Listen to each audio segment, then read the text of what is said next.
Okay guys, how are you? So in this video we are going to talk about the four aspects that the professor has uploaded in the document.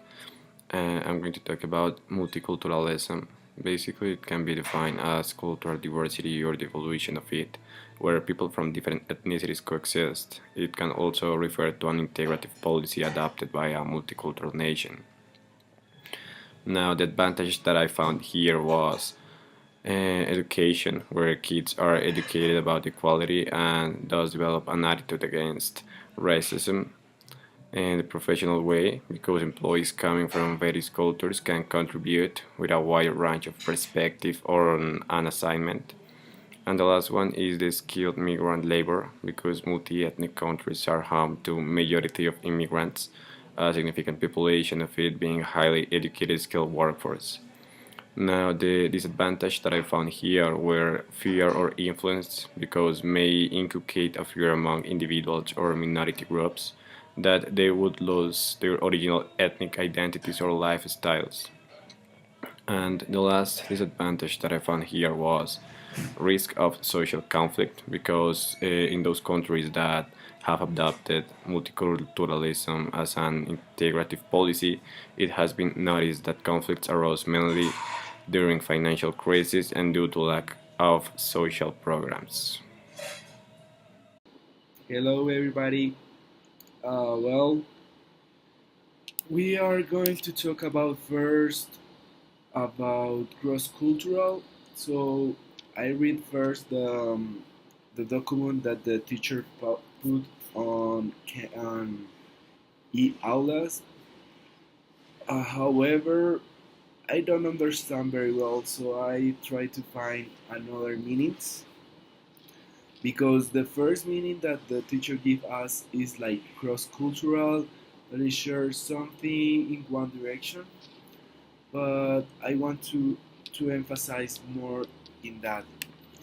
So refers like to, well, we can see that in two ways. The first one can be with the companies who wants to interact with some cultures to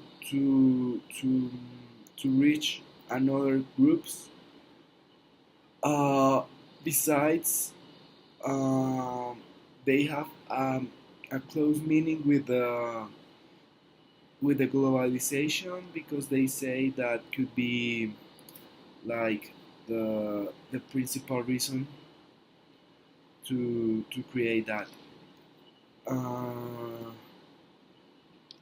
so maybe in this world, some cultures cannot share the same things to another ones. Maybe this is the meaning that the teacher wants to give with that document. Another one that I want to talk about is intercultural, that is exchange. So it is too close to the first meaning, to the first word that was cross cultural, but they can share things. So for example, they can give something to each other. So this is the thing that I understand by intercultural. Talking about cultural, it refers to culture as a human creation, ideology, set of values, material objects, religion, and customs of a certain society. Culture is a kind of social fabric that encompasses all the different forms of expressions in a different society. Therefore, customs, practice, rituals, way of beings, and types of traits and different rules of behavior are also aspects that are included in the different cultures. Cultural identity implies being imbued with the social culture to which it belongs, considering a member of the system. About the cultural activities are all the actions that can be created, disseminated, or developed into a culture. For example, the activities in the schools, the clubs, the religious centers, and the arts. All people have different kinds of cultural heritage composed of their material and immaterial creations reflected in their values, beliefs, music, dances, books, paintings, and so on.